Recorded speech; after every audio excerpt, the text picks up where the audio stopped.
Welcome. Today we're speaking with Vince Reardon, author of the new book, The Pocket Mentor, Insider Tips from America's Most Successful People. What good advice did you hear from the people in your book? The fourth really good piece of advice that I heard from people time and time again in the book was be persistent. None of the people in my book are quitters. If truth be told, some of them are pretty stubborn and obstinate. They remind you never, and I mean never, give up. And that's what their experience shows. And that's the advice that they pass on. It's very good advice because most of us, we give up after the first or second or third time. The people in my book, they're just getting started by the first or second or third rejection or failure. They're just getting started. And who's a good example of persistence? There are many people in the book that exemplify the value of persistence, but the one that I think of most often, and I think about her at least every week or two, because she's so inspiring, is Emily Warner.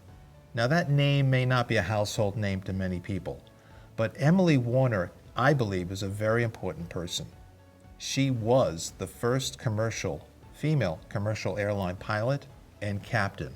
There were no commercial female airline pilots before Emily Warner pushed open the door, and then they followed right in behind her. And how did she get hired? It took about 6 or 7 years for her to get hired. She was a flight instructor. Actually, she ran a flight business. She was the manager of a flight business in Denver.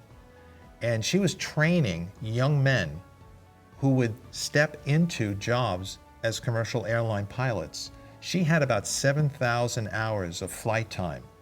The young men that she was training who would become pilots had about 2,500.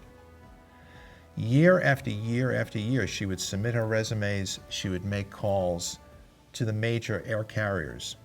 And year after year, they would say, we're not hiring, or they wouldn't exactly say, we're not hiring women, but there were no women pilots. So it was clear to her that they just weren't going to hire her because she was a woman, although she was perfectly qualified, more than qualified, to become a pilot. She was hired by Frontier Airlines, but it was only after she camped outside the office of the flight operations director.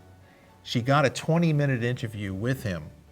He was impressed. He should have been. She was impressive. He gave her a simulation test. No other pilots had to take a flight simulator test. She did. She passed it with flying colors.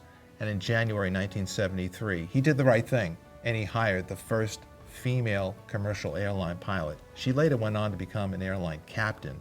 She had a great career in the airline industry. In 1973, by the way, she won the Amelia Earhart Woman of the Year Award for becoming the first commercial airline pilot.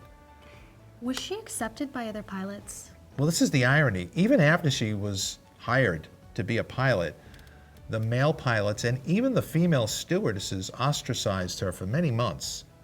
When they would land in a city and get together and go out for dinner, they would never invite her, so she would have to go out to dinner alone. And that went on for quite some time, but then finally they warmed up to Emily, who's a lovely woman, by the way. I spoke to her on the phone. She's a charming person. They finally warmed up to her, and they did the right thing. They invited her along, and then she said, the boys finally accepted me. Thank you.